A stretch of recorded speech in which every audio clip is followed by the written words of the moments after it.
Now you're listening to Fantastic Formosa with Joh Abrams in Taipei.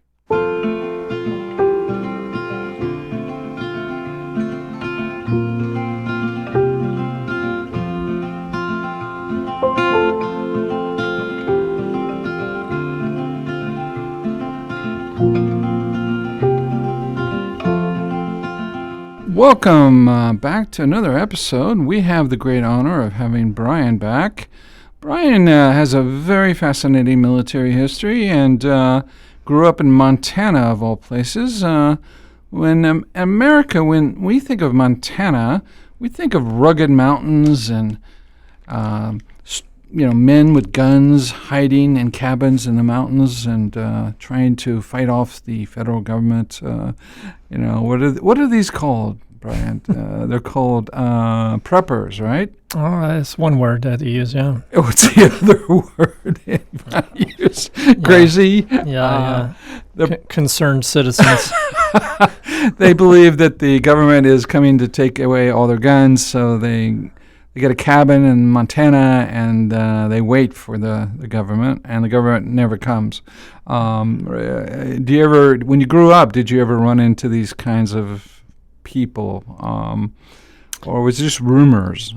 No, it's a very true story. The general population of Montana is very, I would say, anti-federal government, but it's not like they're anarchists or anything. They're very pro state government, local Americans, county, city, state. They just don't want the federal government coming into their state and telling them what they have to do. But they're often the first to want to join when there's a war, right? Sometimes they're some of the best fighters. General Mattis, the legendary U.S. Marine Corps general, that handled Afghanistan, right? Yeah, that's true. We do have a lot of go-getters in Montana. Yeah. The guy that shot Osama bin Laden is from Montana. Yeah, you have a lot. You should put that on your license plates for your cars. He got arrested recently, right? Drunk driving. Yeah. He definitely still celebrating his big shot. They don't have the public transportation system in America like they do here. Yes, you had to have a car in America. Unless you're in New York or something like that. Some places in Montana, there's no Uber, there's no taxi. There's no options. There's no cell phone towers.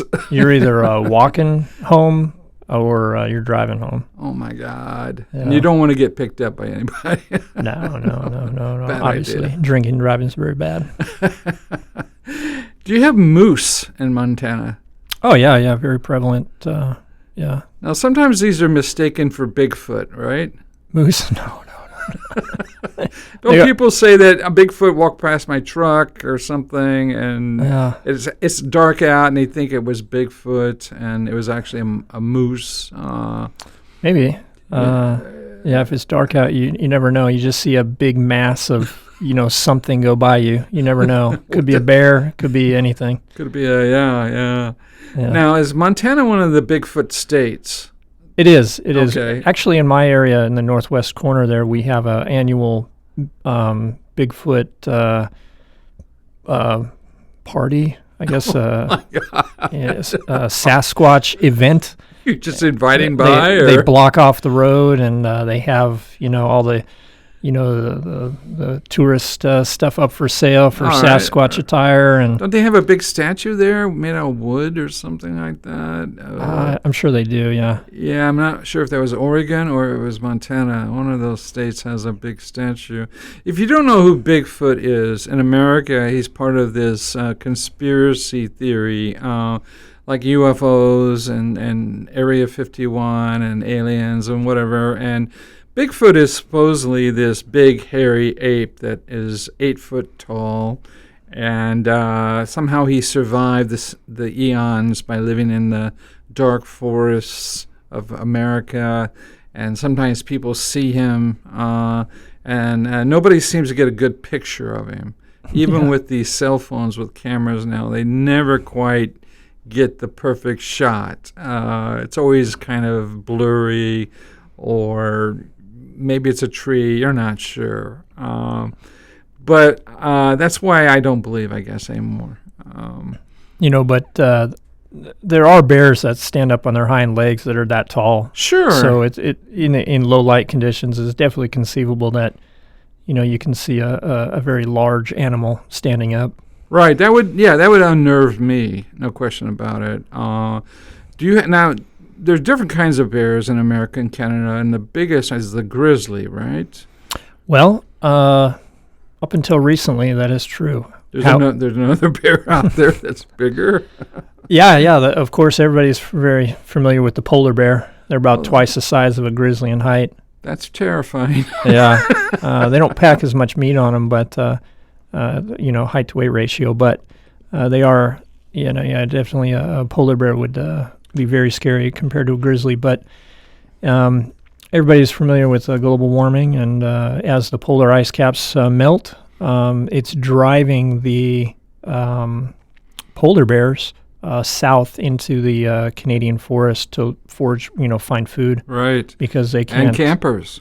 Yeah, exactly. Yeah, so you can look it up on the internet. It's a true fact. They've documented it. Polar bears are starting to interbreed with grizzlies now. Not good. Yeah. Not good. Yeah, so they have a hybrid polar grizzlies. Now that's big. Yeah, definitely. It's going to be mean-spirited, probably. Right, yeah, very. So holy God. You got to be careful around those ones for sure. What would it take to shoot something like that? A big round. My God. Yeah, you definitely want to have a large caliber weapon with you. A tank or... Yeah. The scary part is in the forest, especially if it's a dense forest, trees, foliage and stuff, the bears could be on top of you before you even have time to react. So if you carry a long gun, a rifle, right. It might be difficult to get it up. Give it moving in the right direction. In the right direction before the bear's on top of you. If you have a handgun, it might not be powerful enough. So, high caliber, powerful handgun is the way to go. Yeah. Don't they have crazies that go into the woods trying to hunt down Bigfoot? Yeah, you see them. They're making TV shows and stuff about it for sure. Yeah. That kind of makes me like, I'd like to come along with some popcorn and yeah, that's a movie. This guy's a crazy. They might even shoot me by mistake.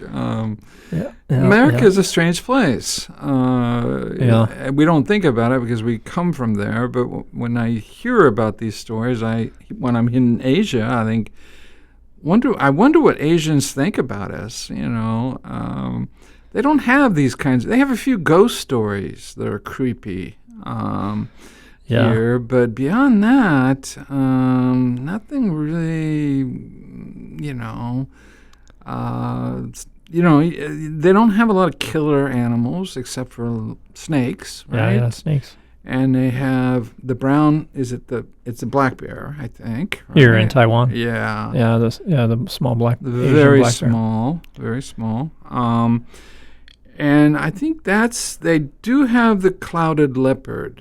They thought it was extinct, and now they found it again, right? Yeah, actually, it's an interesting point. Even in Montana, the mountain lions, we have mountain lions there, similar to a leopard, and they are more aggressive and harm more people than bears do. Hiking, hiking. They'll stalk you. Like your prey, and they'll come up behind you. You just like Predator movie or something. Oh yeah. Oh look, honey, it's a cat. So you really have to be worried about mountain lions and stuff. Bears usually try to avoid you. If they hear you, they'll kind of move out of the way. Yeah. But mountain lions are definitely a danger. I had a bear walk into my campsite in New Mexico in the mountains, and I did exactly what they told me. I had a whistle on me, and I just blew the whistle. And that's all it took. He just ran off. But I didn't get a good look at it. But we knew in the area that they were scratching the trees up. And we were told that if you see that, try not to camp in that area. But we couldn't find a place that didn't have scratched up trees. So they marked their territory and other things apparently by scratching these trees with their claws. Yeah. Another interesting thing they told us is to run downhill.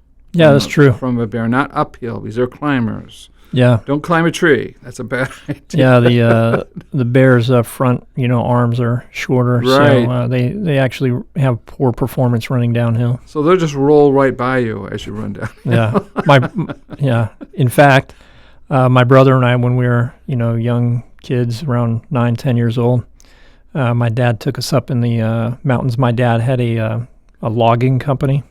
Oh, really? Yeah, so he had like 30, 40 workers. We'd go up in the morning, before the sunrise, and they would be up there, cutting all the trees down, and my brother and I would just run around the mountain, just kids, indigenous personnel, being raised by wolves.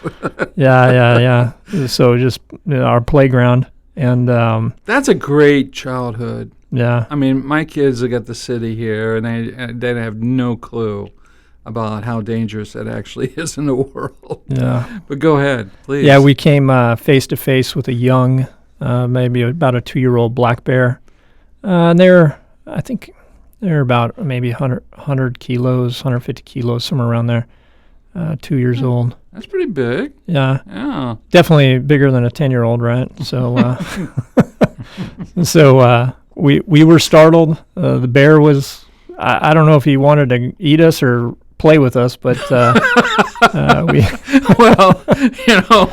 maybe we just like not do. Let's skip both. We took off running downhill. Oh, good for you. Yeah. All right. Is that what you were taught to do? Yeah. All right. Yeah. Sometimes you panic, and we have the fight flight response. Fight the bear or run, fly away. Yeah. But there's also the play dead one. Where people actually just play dead. Not a good idea in this case. That is every bear situation can be different, but I'm sure it can. Yeah. Be. Well,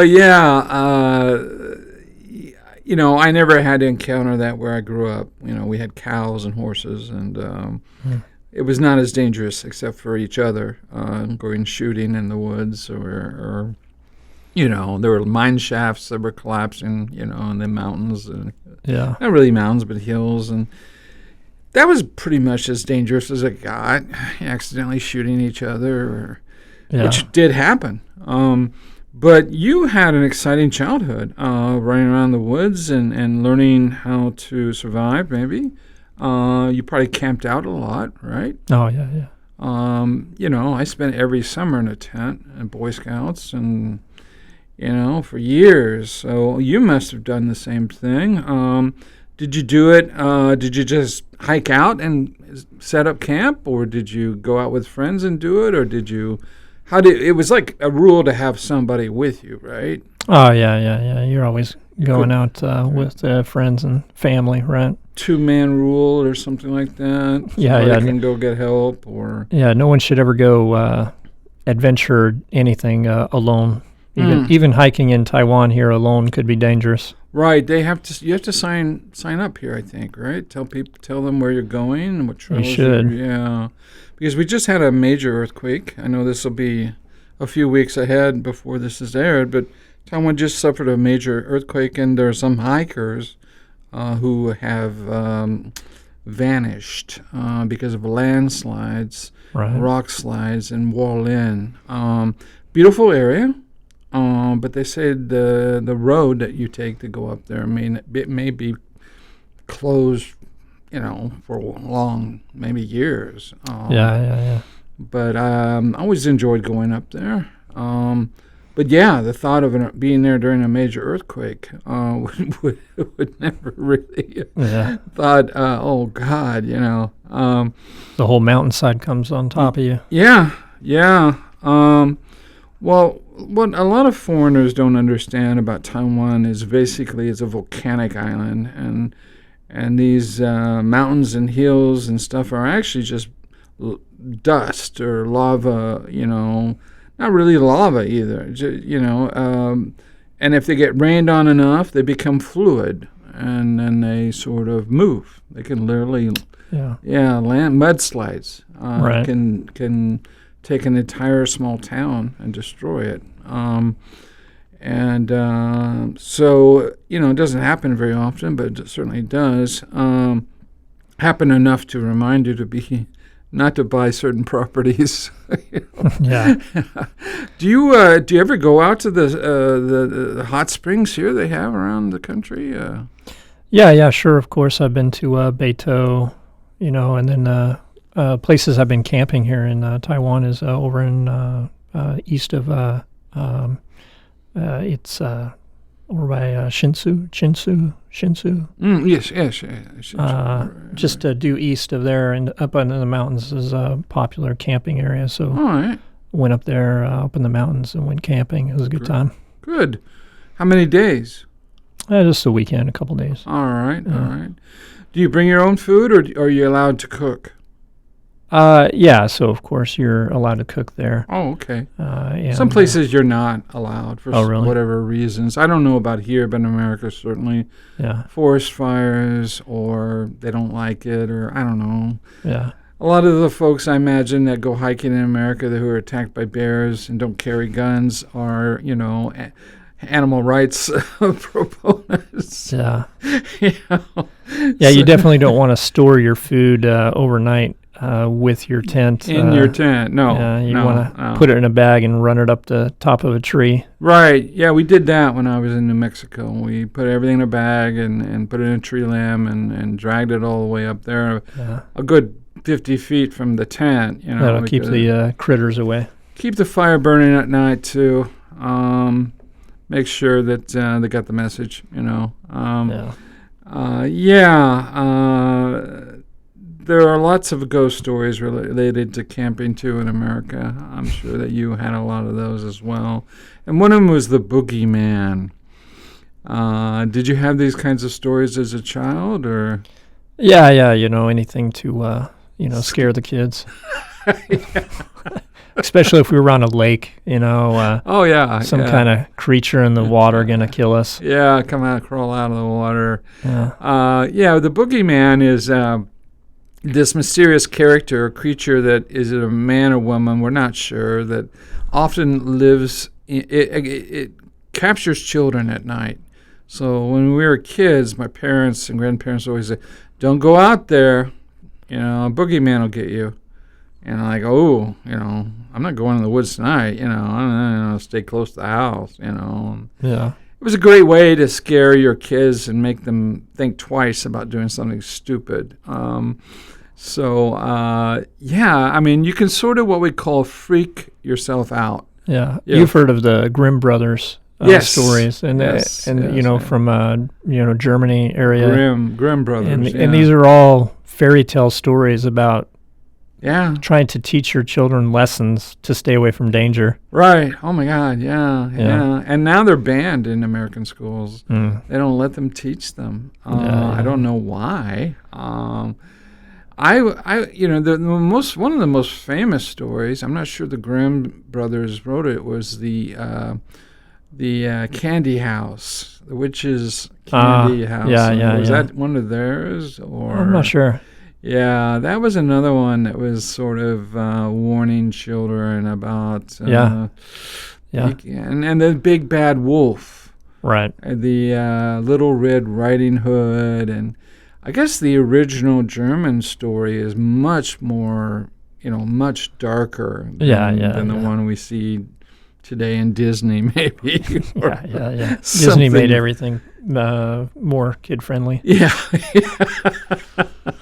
The original apparently terrifies you, but it kept children safe, right? I guess. In the old days, 1700s, 1800s, the Indian community, the American Indian natives would catch kids and raise them as their own, and we would find these children later, and they're white, and they speak the local dialect, and I'm like, what the hell happened? And we often have this mythology about it being raised by wolves. These ideas that children are abandoned in the woods and raised by wild animals like a wolf. And I don't know if these stories are true, but they're fascinating. I don't know, but my neighbor did have a wolf as a pet.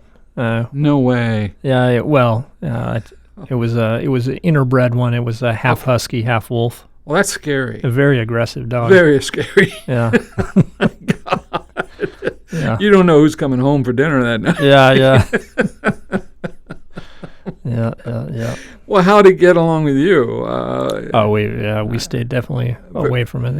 In Montana, our neighbor is a mile away. So maybe not a mile. Maybe we'll say 500 meters to a kilometer away. Yeah, we had the same thing. We didn't want to know much about them. We only heard rumors about our neighbors. Yeah. Unless they had kids, and then we knew a lot. Yeah. We had. Growing up in a farm like I did was definitely very boring. Very, very. Oh my God! I'm so angry about. I just want to get the hell out of there. Yeah. I just couldn't take it anymore. It's funny though. When you're younger, you experience that and you want to get out of there, and then when you get older, your mindset changes and you think, it was so peaceful. Yeah. I want to go back to that.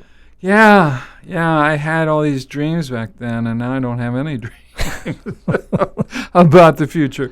I want to go to the library. We had to drive like 20 minutes to town to go to the library, a small public library that didn't really have anything of interest. And then when you're looking through the library card of who read that book before, because you used to sign the library card in your book, in these books, I would find my father's name in there from 1957. And I go, oh my God, am I going to end up like my father? I'm reading the same books. And now today that's kind of cute. That's kind of that's a legacy issue. Right. So bonding, I guess. Right. Bonding. But your father had a logging company. Yeah, he did. Yeah. Is it still in works or? No. He of course, the Environmental Protection Agency and people. They back in the 80s, they went through a lot of crackdown on environmental damage and stuff like that due to mining and logging in Montana. And logging in particular, they were a few different ways that you can do logging, and the most profitable way is called clear cut logging, where you cut all the trees down, every one of them, and you take everything, and that leaves the side of the mountain just like a barren landscape. Right. Of course, you can replant, and it takes 20, 30 years for the trees to grow back, but for that time period, all of the animals that would have been there, owls and whatnot, will have moved on or died. Right. So that was considered damaging. So they kind of put restrictions on you can't do that clear cut anymore. You have to do selective logging. So a Forestry Service officer will come into an area and he'll paint the trees that you're allowed to cut down. Or I've seen this. Or paint the trees that you're not allowed to cut down. He'll Red, have different yellow, colors for like everything. That. Yeah. And so doing that, it's actually more expensive to do it that way, but it's better for the environment. Now, the neighbor to the north, Canada, they didn't have those restrictions. They're still today, they still allow clear-cut logging. So it's easier to just take all of Canada's logs and import them to the U.S., more cost-effective. So that kind of put my dad out of business in the logging. Jeez. Sure, that did make him happy. Yeah, so he basically kept the trucks and started a trucking, hauling business. Oh. And got rid of the logging equipment. And so he basically was doing transport hauling and stuff like that for, up until, he retired. Okay. All right. Yeah, and logging is so dangerous, right? Yeah, I was going to touch on that. We were talking about the dangers of the mountains. I definitely got to see some, serious situations on the mountain. One time, one of the sawyers, the guys that cut the trees down, he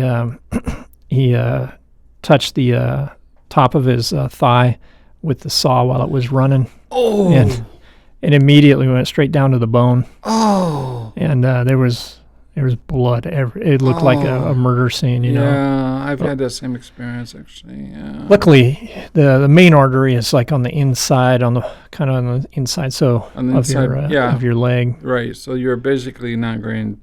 You can cut. You can. Yeah. Did he survive? He did. Yeah. He did. And his leg. Yeah. His leg survived and everything. So.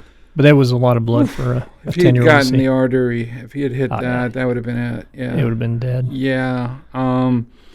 Yeah, I had similar farming accidents, and a friend of mine cut his foot off with a machine by accident, baling hay. Yeah.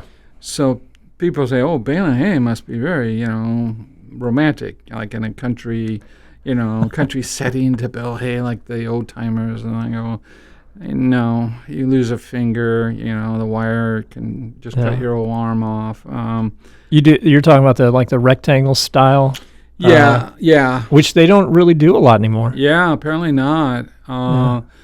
But yeah, we did rectangular, and we had a truck, and we'd stack it all the way, 2 feet above, three stacks above the truck, and then slowly move the truck back to the barn, and and we take turns. You couldn't just drive the truck all day. When air conditioning and radio playing, you had to actually get out, and that's where the phrase redneck came around, because our necks were exposed to the sun. And the farmer was always screaming at us because he heard on the weather report that the rains were coming. Yeah. And if we had straw out on the fields, it would ruin them, and we had to get them into the barn. Yeah. Hay or straw. People don't know the difference, of course. Hay is for feeding, and straw is just for, comfort or raking up the manure of the horse or cows or whatever. But mostly it was just hay. So, the annoying part was that city folk from the big cities would drive by and get out and take pictures of us. And and I'd tell the guy in the truck to get the shotgun out. Yeah. Just get that 12 gauge and they can really get a picture. Yeah. I never did the hay baling, but my friends that did definitely got a good workout. Oh. They were always the guys that were on the football team. Yeah. That's where I got my shoulders, I think. I definitely, everybody on that team for, year after year after year were doing these things. And I was asked to play on the football team, high school, and I said no. And I go, why? Because I want to join the Army, and I know that half the crew here has got bad knees and bad, hips and bad whatever, and they don't get in the military. So, and he was very annoyed. I said, you want a trophy for your team, you want to look good, and you want me to buy into your, right? Yeah. And I'm not going to do that. So. The high school, football is definitely, very stressful on the body for kids. Yeah. Back then it was much worse. Some of the things they were doing then were basically illegal today, I think.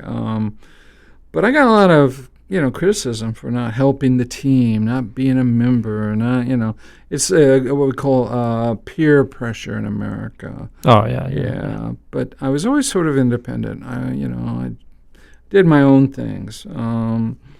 And what were your hobbies as a kid, Montana? What did you do? I didn't do the football thing. I was a bit smaller, I think, and so they weren't trying to recruit me for the lineman or something. But I did join the wrestling. So that makes sense. That's an independent one-on-one sport. Yeah, so you have your weight class, and it's just that guy against you, and of course the the points add up for the team, but it's definitely it's on you to win or lose at your match. Right. Now, did you wear the ear safety things? Oh yeah, you had to. My high school, they did not. Really? So, yeah. So they would get these. What do they call them when the ears get torn?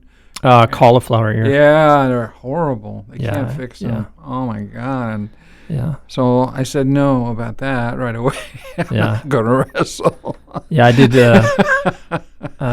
They have different styles of wrestling, like Greco-Roman style. Okay. And that's what we did at the high school. Uh-huh. And then then they had different groups outside of this high school that do freestyle wrestling and stuff. And That's a lot rougher, right? So so those guys, if you're outside the school sanctioned environment, and you're doing wrestling on your own. Is this in a they gym with mats and stuff? Yeah, similar to karate and stuff okay. like that. Right. But those guys would not wear the ear thing, ear protection, and they would get those ear injuries and stuff. Yeah. If you don't know what we're talking about, the cauliflower is a plant, a vegetable we eat, and the ear will get torn, and it will heal back up, looking a lot like this cauliflower plant, and it's quite horrible to look at, and it's not repairable as far as I know. No, not at all. But yeah, it can certainly create problems for your dating life in the future if half your face is like this. But okay, so you did wrestling. Did you win any tournaments?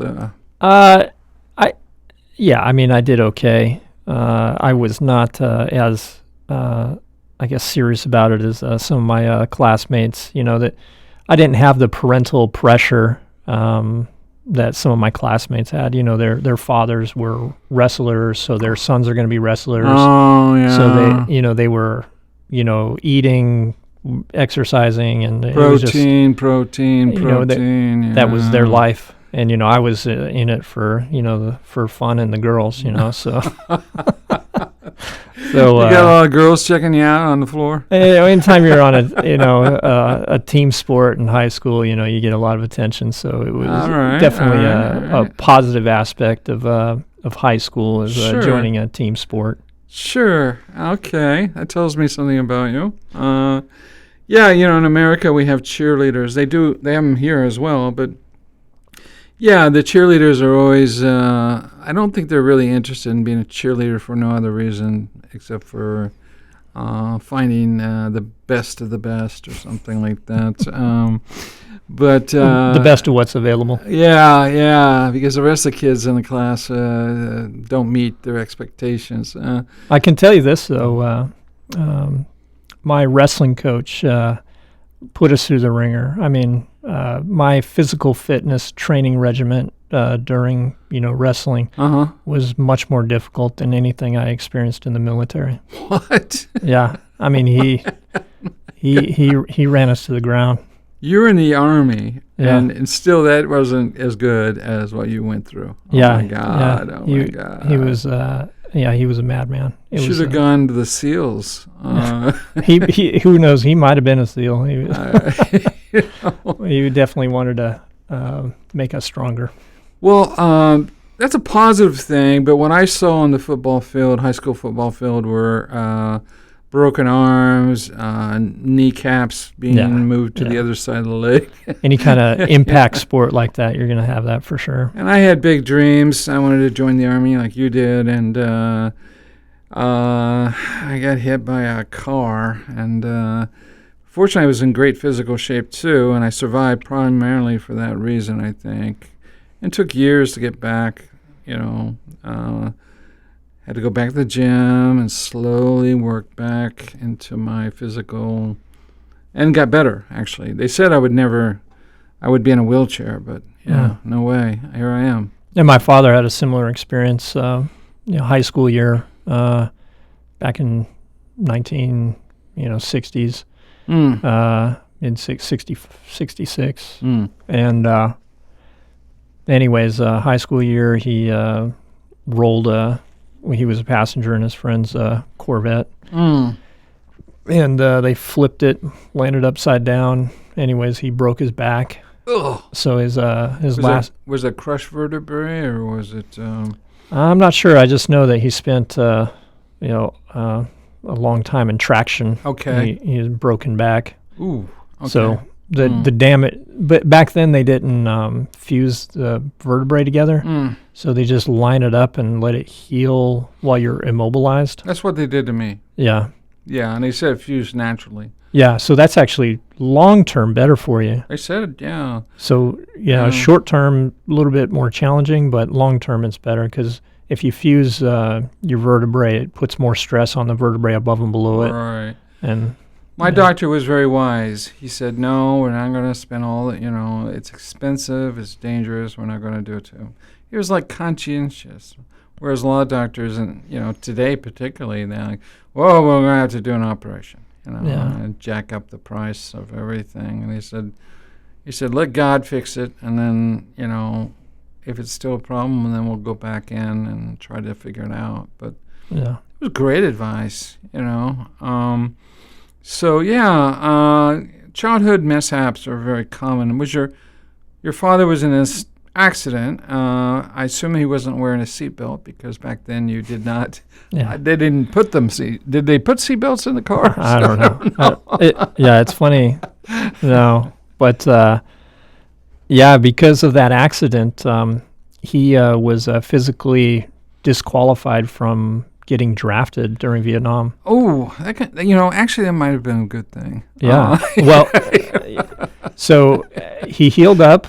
After that, he went to university, became a pilot. What kind of pilot? Just a private pilot. Oh, like Cessnas and yeah. All right. And then he also got his airframe power plant AMP. All right. He went down to Los Angeles and was working for, I think it was American Airlines at that time, and then that's when he got hooked up with Bell helicopters. Oh, okay. And a friend of his he was working with, so he got picked up and went over to Fort Worth, and got trained on this new thing called helicopters back then in the 60s, and got certified as a technical representative for Bell. No kidding. And they sent him to Vietnam. At Saigon. He lived in downtown Saigon for 2 years. All right. But actually, the base he was at was just on the north outskirts. I think it was Tansanit or Da'an or something. Long Bin. No. It started with a D. Bin Way. Maybe. Maybe there was one. North was Bin. HOA. I can't pronounce it, I think. Yeah. Oh, yeah. Yeah, they had, fairly, extremely safe area back then. Yeah. Yeah, so here's a funny story about his first time getting shot at over there. I thought he was in a safe area. Well, in a guerrilla war, you're never safe anywhere, right? Yeah. He was, all dressed up in his civilian clothes, suit and tie, or just looking good, heading into town to, have some beverages. Looking important. That's not good. And he was riding his motorcycle he bought, 125 Kawasaki, and he crossed over this rice field area, and there was a little bridge over in this rice paddy area. So we stopped to take a break and take some pictures. And then he sees some splashes in the rice paddy in the water. Must be frogs. And he thought to himself, "Wow, I didn't know they had fish in these rice paddies."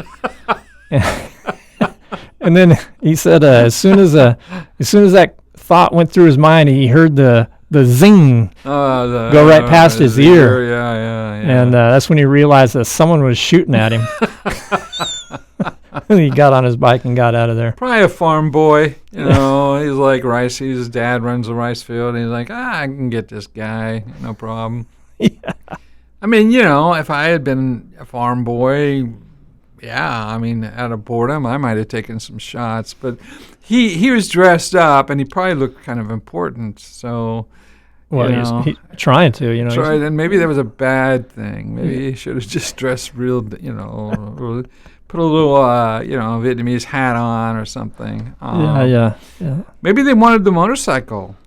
Who knows? You know, that's a very possible. That's a nice bike, dude. Yeah. Kawasaki. Come Yeah. on. Yeah, he had it imported from, I think he said Hong Kong or somewhere. Well, you can't hide it now because if you take it, everyone's going to say, where did that guy get this Kawasaki? Those are expensive. Hey, you know, when he left, he sold it to a South Korean colonel.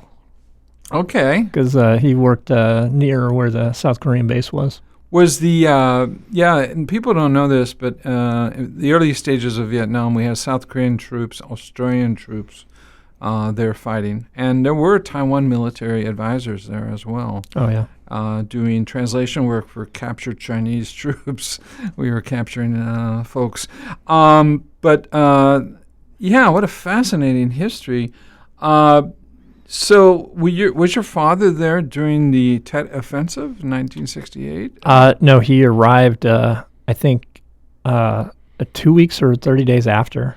All right. Still Yeah. chaotic. Yeah. No question about it. Yeah. But the Viet Cong, the rebel groups, the guerrillas were pretty much wiped out, as I understand it. So he was probably a lot safer then than he was before. Right, yeah.